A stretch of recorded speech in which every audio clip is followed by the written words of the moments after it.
What's going on here? Are we seeing the formalization of a template to destabilize this country just because we have seen one set of, protest formulas having delivered? Dr. Anand Ranganathan, let me begin with you first. Yeah, good evening, Rahul. In wanting to resurrect Shaheen Baghs in UP, I'm afraid Mr. Asaduddin Owaisi has picked the wrong man. I mean, I can almost imagine Yogi Adityanath chuckling, ringing him up and saying, "Tu aayega na, darega to nahi," as the meme goes. Look, Rahul, Owaisi's version of secularism is one that is Sharia compliant. When it comes to sheer communal bigotry, he is peerless. And he's ushering in minority extremism on an unprecedented, unapologetic scale. We will either have a divided India or a destroyed India, had screamed Jinnah. He managed the former. Owaisi and his party, I'm telling you, are intent upon managing the latter. Owaisi is the Jinnah who doesn't eat bacon.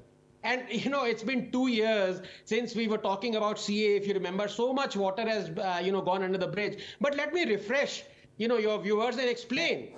Why? Because it's important, because many people might believe, wrongly believe what Owaisi is trying to do. Let me explain why the CAA is morally just. Just a couple of minutes. Number one, Pakistan, Afghanistan and Bangladesh are Islamic republics, or the state religion is Islam, and therefore Muslims are not the minority. CAA is about India granting citizenship to those who are persecuted because they are not followers of the majority religion of Pakistan, Bangladesh and Afghanistan. As clear as that. Number two, in India, minority population share has grown from 9% to 16% since 1951, while minority population share in Pakistan and Bangladesh has dwindled abysmally. Number three, CAA is logically sound, barring my personal view that atheists, apostates and heretics, i.e. all condemned in Islam and therefore in the Islamic Republic, should have been included. It doesn't make sense to include all persecuted Muslims in Muslim majority nations. Should we now open our door to 40 million persecuted Shia Muslims of the subcontinent? They are persecuted by the Sunni Muslims.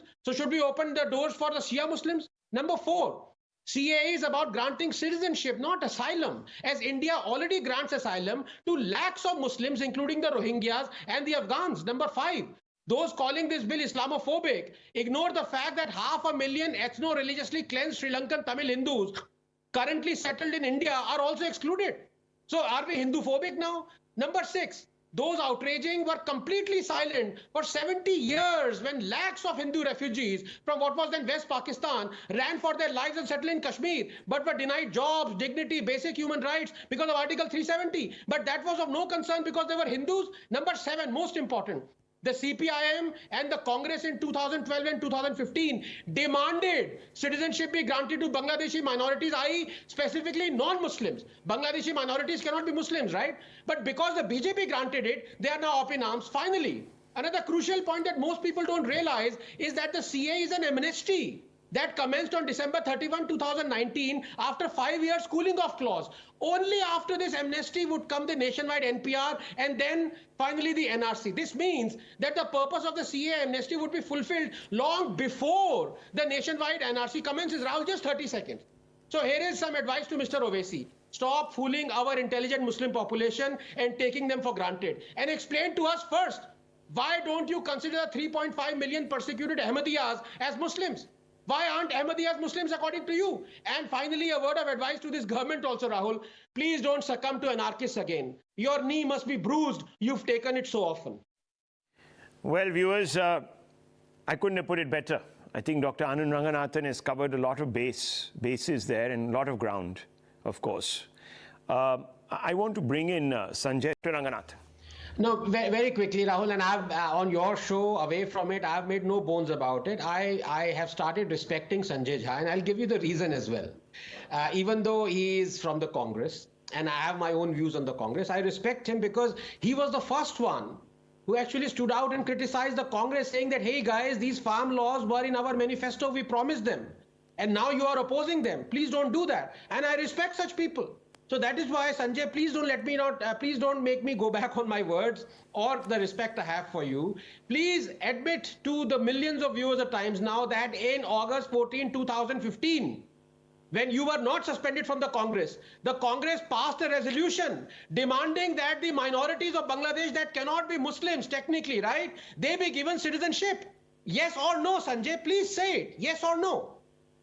Can I answer your question, Anand? No, I don't have time. Just say yes or no. I don't have time. Any problem with the CAA other than one aspect? Okay, no. That's not going to work. Your party passed a resolution. Now it goes back on it because the politics doesn't. Look, that's okay. I'm taking a very quick break, viewers. We come back on a very important subject. Do we need a third dose? Yes. That's the big question we're going to pose. On this. Yeah, thanks, Rahul. No, you know, administering the booster is presently a contentious issue, it has to be said, but slowly, as my other panelists have said, slowly the data is coming out that indeed it is beneficial and helps prevent severe COVID. I'm talking about the Lancet Israeli study that you also quoted on mRNA vaccine booster shots published last month, and the BMJ study published just 2 days ago says that booster increases protection for over 50s in the UK. That said, Rahul, there are 2 points here, and I'll very briefly like to elaborate on both of them. It's very important. Number one, scientifically speaking, given that the vaccine efficacy reduces to as much to, you know, from 90% to 30 to 40% efficacy given the Delta variant, I'd much rather than giving booster shots of, you know, the vaccines that were made against the original virus, much rather give new vaccines that are specifically against the Delta virus. Now, the Delta variant was discovered in India almost more than a year ago. We should have been, I want to ask the Indian government, we should have been making or already made a vaccine specifically against the Delta variant.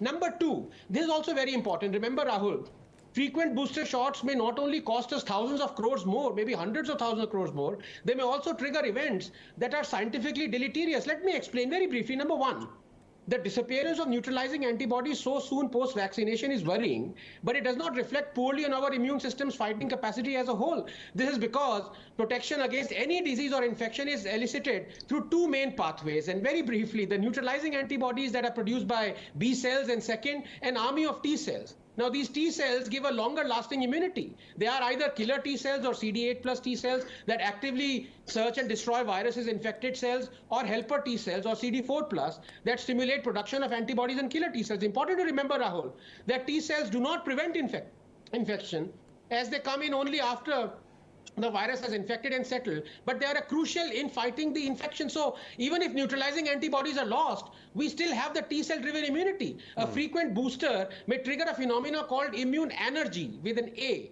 that results in tolerance and reduction in immune response in the face of large amount of antigen provided too soon. Energy again is of 2 types. Number one, clonal energy, principally a growth arrest state, whereas the other, adaptive tolerance or in vivo energy, represents factors before a more generalized inhibition of proliferation and effector function. So, just 30 seconds. We need to be wary of these 2 factors before our government decide to start giving boosters frequently and indiscriminately. The third, and I've already elaborated on it, most important reason, of course, the possibility that the present vaccines may be not just 30 or 40%, be totally ineffective against a future mutant. So we might end up giving booster to tackle the original virus when what really require is a vaccine against the new devastating mutant. Recall the Israeli study Dr. Bagai talked about, the Pfizer vaccine being only 39% effective against it. So we need to tread with caution here. That said, given the rampaging Delta, a frequent booster may be the only option we have in the short term to prevent mass hospitalization. Okay, that's very interesting. Let me bring in, finally,